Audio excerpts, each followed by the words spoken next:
Не отвечает сын за отца, и отец не отвечает за сына, но каждый отвечает сам за себя. Два вопроса о самоубийстве. Самоубийство родителей или одного из них влияет ли на судьбы их детей и как? И второй вопрос. У меня сын 19 лет, покончил жизнь самоубийством. Что, ему нет спасения? Как ему помочь? Каждый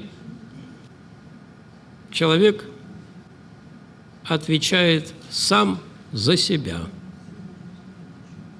У пророка Иезекииля, тот, кто Библию когда-нибудь, может быть, держал в руках, у него так написано: «Не отвечает сын за отца, и отец не отвечает за сына, но каждый отвечает сам за себя».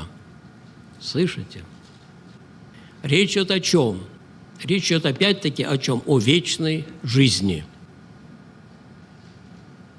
Каждый отвечает сам за себя.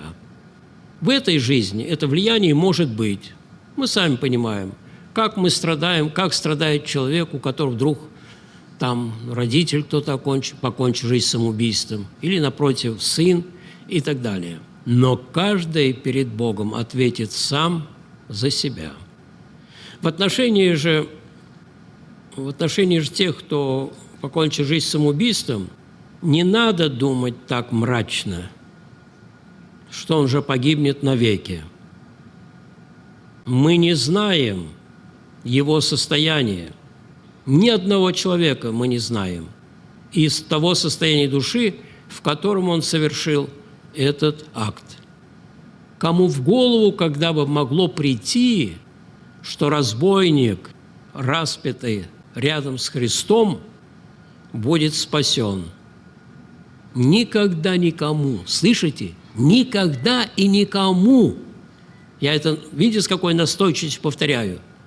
Только благодаря этому сообщению, оставшемуся у нас в Евангелии от Луки, мы встретились с потрясающим фактом, когда этот бандит,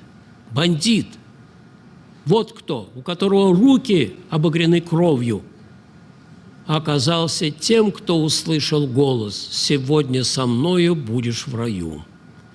Так и здесь мы не знаем, что происходило в душе этого человека, который наложил на себя руки. Слышите? Мы не знаем, по какой причине он сделал, какие душевные переживания, какое, может быть, затмение, буквально, как говорят, ума. Мы не знаем всего, что могло быть, поэтому не нам судить о нем.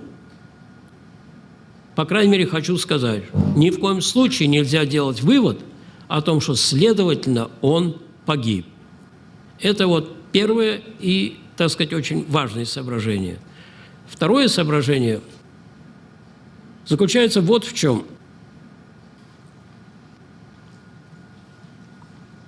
Нельзя предполагать, что Бог дал бытие человеку, зная о нем, как он изберет свой путь жизни, зная, что, тем не менее, он дал жизнь тому человеку, который пойдет в нескончаемые мучения.